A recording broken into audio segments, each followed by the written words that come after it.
Lesson 4.2.3. How can I determine the angle measure? Inverse trigonometry. So the goal of this lesson is to figure out how to undo a trig function. How to get rid of the trig function. How to find the inverse of the trig function. So let's get started. Mr. Groh needs to build a wheelchair access ramp for the school's auditorium. The ramp must rise a total of 3 feet to get from the ground to the entrance of the building.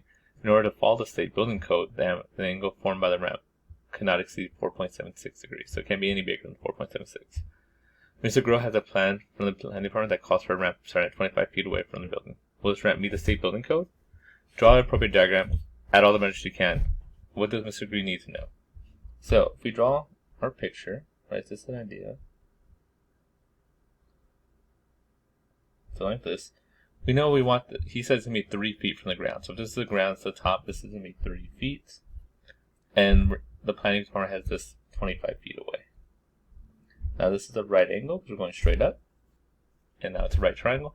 We got to figure out what this angle is here. So I put a little theta, put a little x there. It's fine. That's what we're going to find. We want to make sure that does not go bigger than 4.76. That's the goal there. So I need to figure out, what do we need to know? The angle between the ground and the hypotenuse and the ramp. Or the hypotenuse. I was thinking with the ramp. It's like actually the ramp is right there. An angle measured from a trigonometric ratio, you need to undo it. Just like you undo addition with subtraction, or multiplication with division, right? Like that's how you cancel these things out, right? Or squaring by taking the square root. You need to undo the trig operation. So we call it, these examples are pairs of inverse operations. So when you do this, you can use a calculator to do inverse trig. So here's our calculator, right there. Well, here's the one I'm using. There we go. You use the inverse trig functions that usually they will sine inverse, cosine inverse, or tan inverse. So that's what these are called. So sine negative 1 is called inverse sine, inverse cosine, inverse tan. Now on my calculator, that's how they generally look. They're right there in the second button. It's a little hard to see, but they're blue. So that is sine inverse. So that cancels out a sine. There's cosine inverse and tan inverse. On any calculator, you must press the inverse or second key first, and then sine, cosine, tan key. Verify that your calculator can compute inverse trig value by using the triangle form of the rate. When you compute cosine inverse of 816, do you get 60? So let's do that. Right, if I do cosine inverse, so adjacent from hypotenuse, so if I do cosine inverse of 8 divided by 16, I should get 60. And I do. Return to your diagram from part A. According to the plan, what angle will make the ramp to the ground? Will the ramp be code? So this is how we're going to do this. We're going to set up our equation. So here's my angle. This is opposite. This is adjacent. Right, and this hypotenuse. I have opposite and adjacent. So using SOHCAHTOA, which one do I got to use? So we're going to use tangent, right? TOA, opposite or adjacent. So tan of my x equals opposite over adjacent. Now the way we're going to do this in our calculator, we got to get rid of tan. So we're going to take the tan inverse on both sides. Tan to the negative 1. That way the tans cancel, and I just get tan inverse of 3 over 25. So we're going to put this in our calculator. Second tan, 3 over 25. And we get 6.84. So x is equal to 6.84. Will the ramp be up to code? No, it will not. Right, it cannot be bigger than 4.76. We have about 6.84. So this would be way too steep for the ramp. So no. The angle will exceed 4.76 degrees. It'd be too steep. At least how far from the building must the ramp be in order to meet the building code? If Mr. Groh builds a ramp exactly to code, how long will the ramp be? Show all your work. Okay, so now we're going to do it slightly different. We're going to build it to code. We're going to plan it out to code first. So what do we know for sure? We know this has to be 3 feet, because that's from the ground to the height is 3 feet. We know this must be about, at the very most, 4.76. So I guess we could be smaller than that, but at the bare minimum, the basis could be about 4.76. And we want to figure out how far back to draw it. So this is not an inverse trig question, it's a normal trig question. So let's do what we normally do. List out our sides. This is opposite. This is adjacent. Right, those are the two things I have. SOHCAHTOA. We will be using tan, opposite and adjacent. So separate equation, tan of 4.76 equals 3 over x. Let's cross multiply. So it's going to be a two-step problem. X times tan of 4.76 equals 3. I don't have x by itself yet, so let's divide by tan of 4.76.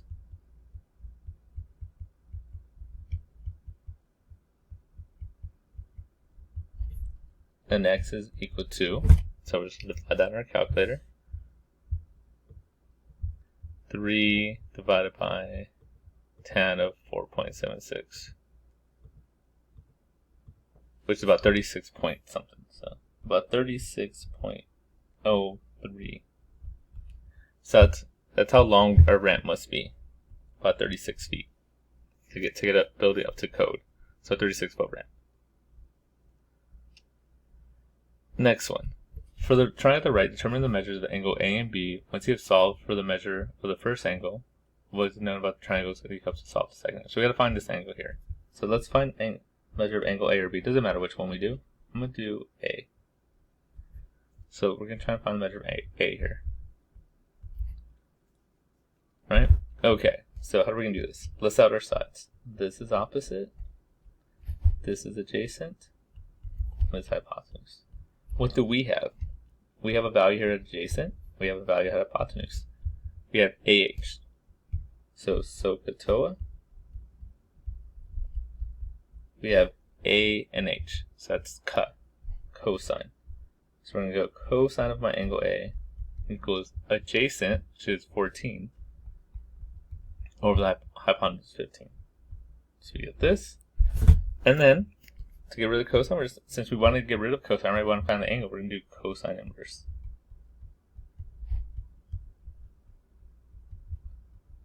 I get A equals cosine inverse of 14 over 15. Now we just put in our calculator. So we're going to do second cosine 14 over 15. And we get 21.04. So that's A. Now if I want to find out what B is, I don't have to go through you can do the process again, but you don't have to, right? Angle B, it's a triangle. So if I want to find out what angle B is, I'm just going to do 180 minus 90 minus 21. 0.04 or whatever. If I want to find what angle B is, just do, it's a triangle, so subtract off these two angles. So I'm going to get about 69 degrees. So that's right. Okay, last thing. Examine the triangles below. Note the diagrams are not drawn to scale.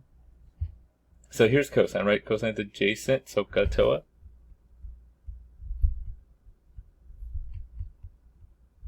Right? Cosine is adjacent over hypotenuse. Sine is opposite, so you say darken here, over hypotenuse. And tan is opposite over adjacent. With your team, look through all the triangles first and see if any look familiar. If possible, determine the angle measure a sine length without using a trigonometric tool. But I think we're talking about the ones down here. The examples. Then, for all other triangles, identify which tool you use based on where the reference angle is located, blah, blah, right, and solve the equation. So they want us to solve all these, they might be a little different. Okay, so we're going to solve this one.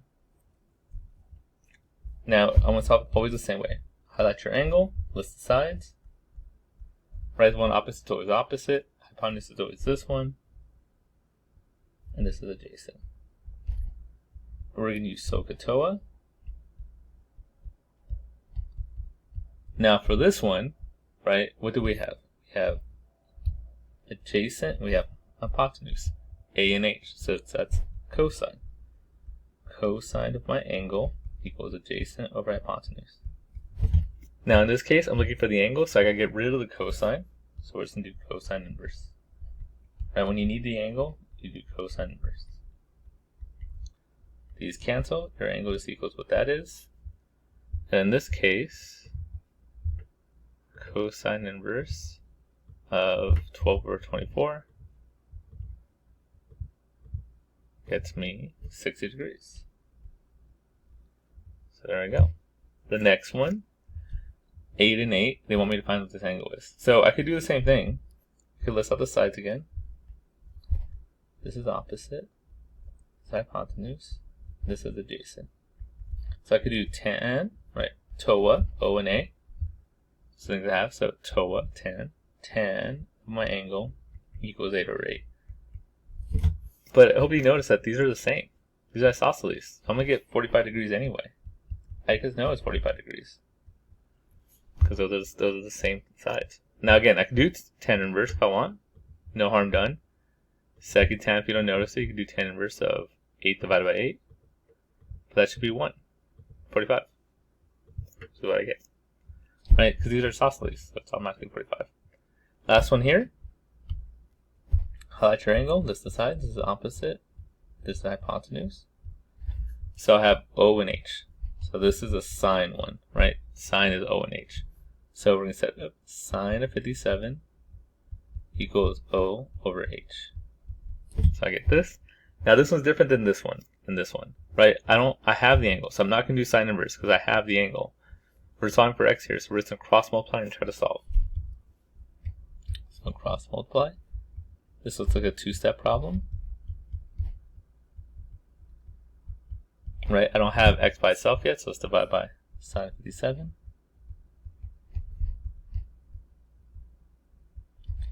And x equals 7 divided by sine of 57.